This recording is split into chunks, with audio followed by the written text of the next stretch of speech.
friends, welcome back to my channel. So இன்னைக்கு நம்ம பார்க்க போறது oversized main shirt நம்ம மாடரேட் பண்ணி நம்ம எப்படி போடலாம் அப்படின்னு சொல்லி தான் பார்க்க போறோம். ஸோ நான் 10 டைப் போட்டு காமிக்க போறேன். அண்ட் என்னால கண்டென்ட் வந்து யோசிக்கவே முடியல. எனக்கு இப்போ லாக்டவுன் இருக்குன்றதுனால வேற வெளியே போய் எந்த பொருளும் வாங்க முடியல. நான் ஸ்டிச் பண்ணலாம்னு சொல்லிட்டு ஒரு அம்மாவோட சாரி ஒன்று எடுத்து வச்சிருந்தேன். பட் இருந்தாலும் அதுக்கு இன்னும் கொஞ்சம் நிறைய கிளாத் எல்லாம் வாங்கணுன்றதுனால என்னால ஸ்டிச் பண்ண முடியல. பட் பாப்போம், நான் வேற ஏதாவது ஸ்டிச் பண்ண முடிஞ்சா பண்றேன்.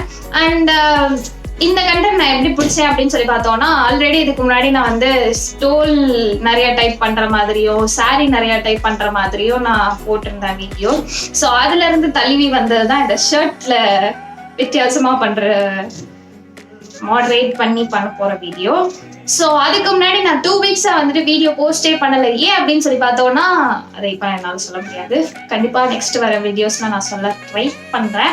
பட் இப்போதைக்கு நான் என்ன சொல்லலாம் அப்படின்னு சொல்லி பார்த்தோம்னா, I felt very very sick. But நான் ரெக்கவர் ஆயாச்சு. இனிமே கண்டிப்பா வீடியோ வரும் நான் நம்புறேன்.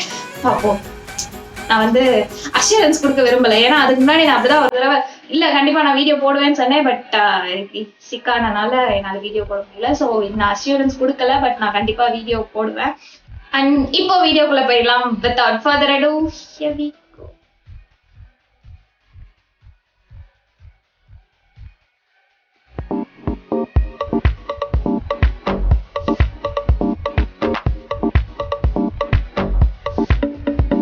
So first type shirt இதுதான்.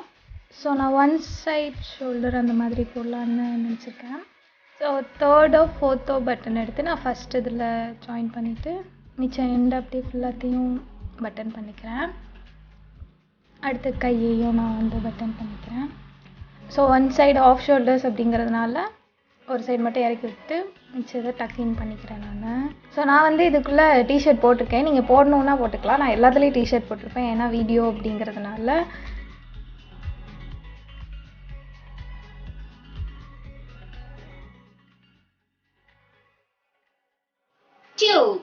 ஸோ நெக்ஸ்ட்டு ஃபர்ஸ்ட் பட்டன் நான் போட்டுக்கிறேன். அடுத்து செகண்ட் காஜா எடுத்து அந்த ஃபர்ஸ்ட் பட்டன்லேயே நான் போட்டுக்கிறேன். அகெயின் தேர்ட் பட்டனில் செகண்ட் பட்டனில் தேர்ட் காஜா போட்டு அதுக்கப்புறம் 4th காஜாவையும் அதிலே போட்டுக்கிறேன். ஸோ சேம் ப்ராசஸ் அதே மாதிரி ரிப்பீட் பண்ணிக்கிறேன். அண்ட் மிச்சத்தை நான் டக்கின் பண்ணிக்கிறேன். என்னோடய ஷர்ட் ரொம்ப கசங்கி இருக்குன்றதுனால உங்களுக்கு அவ்வளோ கிளியராக தெரியல. பட் நான் அழகாக இருந்துச்சுன்னா நல்லாயிருக்கும். எனக்கு அயன் பண்ண டைம் இல்லை. என்ன அவ்வளோ அழகாக ஷர்ட் வச்சுருந்தான்.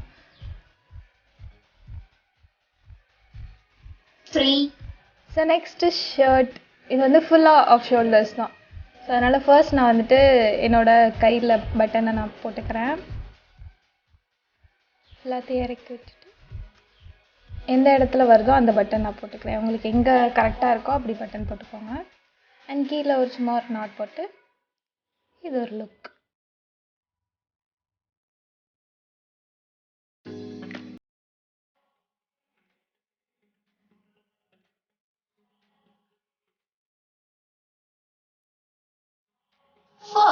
ஸோ இது வந்து ஒரு கீழே நாட் போடுற மாதிரி. நார்மலாக நாட் போட்டால் அது நல்லா இருக்காது இல்லையா? ஸோ அதனால் அகெயின் தேர்ட் பட்டனையும் நம்ம போட்டுட்டு செகண்ட்க்கும் தேர்ட்க்கும் நடுவில் இருக்கிற அந்த கேப் வழியாக எக்ஸஸை நம்ம எடுத்துட்டோம் அப்படின்னா அது அழகாக நாட் மாதிரி ஆகிடும். ஸோ இதை நீங்கள் ஃபுல் ஹேண்டாக கூட போட்டுக்கலாம். அப்படி இல்லாட்டி கஃபை ரிமூவ் பண்ணிவிட்டு 3 ஃபோட்டோ போட்டுக்கலாம்.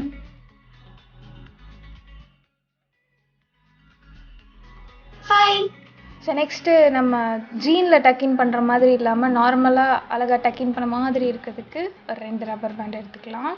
இந்த மாதிரி 2 சைடும் நான் வந்து பேண்ட் பண்ணிக்கிறேன். அதுக்கப்புறம் அதை அப்படியே லைட்டாக அப்படி திருப்பி விட்டுறேன். ஸோ இப்போது அழகாக அது டக்கின் பண்ண மாதிரி கீழே எக்ஸஸ்லாம் இல்லாமல் அழகாயிடுச்சு.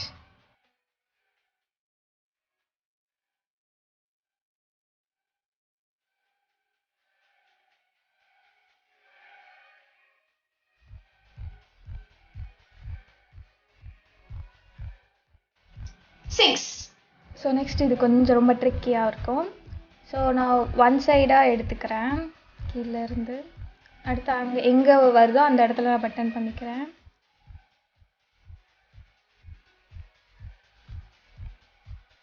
அடுத்து இந்த கையை ஸ்லீவ் எடுத்து பேக் சைடில் நான் வந்து இன்சர்ட் பண்ணிக்கிறேன்.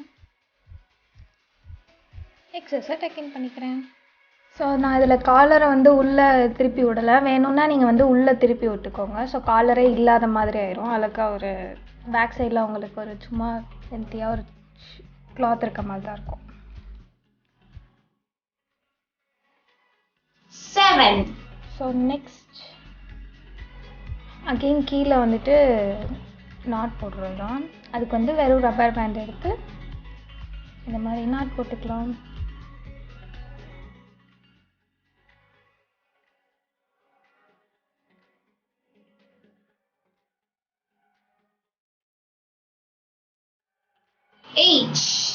நெக்ஸ்ட் நம்ம டிஷர்ட்டில் பண்ண போகிறோம். இவ்வளோ நிறைய ஷர்ட்டில் பண்ணோம். இந்த மாதிரி கிராஸாக எடுத்து எக்ஸஸ் எல்லாத்தையும் எடுத்துகிட்டு இப்படி ட்விஸ்ட் பண்ணிங்கன்னா இங்கே அழகாக ஒரு நாட் மாதிரி வந்துடும். ஸோ அந்த நாட்டை அப்படியே உள்ளே திருப்பி விட்டுறணும்.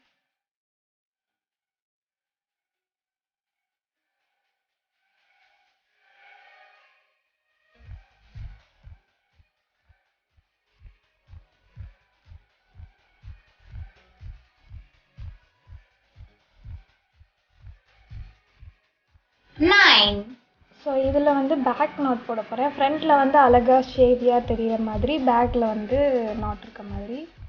ஸோ முன்னாடி கரெக்டாக எடுத்துகிட்டு கரெக்டாக ஷேப்பாக வச்சுட்டு டைட்டாக வச்சுட்டு அடுத்து பேக் சைடில் இப்படி நாட் போட்டு அதையும் அந்த நாட்டை உள்ளே தள்ளி விட்டுக்கிறேன். இந்த நாட் வந்து கண்டிப்பாக அழகாக நிற்கிது, லூஸாகவே இல்லை, நல்லா டைட்டாகவே ஃபிக்ஸ்டாக நிற்கிது. என் நாட்டு இந்த மாதிரி ஃபுல்லாக தான் இருந்துச்சு. ஸோ அதனால் நான் அதை தான் எடுத்தேன். ஓவர் சைஸ்டு போட்டால் தான் நல்லா இருந்துச்சு. அதனால் என்னோடய ஷர்ட்ஸ் எதுவும் யூஸ் பண்ண முடியல என்னால். 10. ஸோ இது வந்து சைடில் நாட். அதே போல் நம்ம ஃப்ரண்ட் நாட் போட்டோம்ல, அதே மாதிரி சைட்லேயே இப்படி ட்விஸ்ட் பண்ணிவிட்டு எக்ஸஸ் எல்லாத்தையும் எடுத்து ட்விஸ்ட் பண்ணி அதை அப்படி உள்ளே சொருக்கி விட்டுருணும்.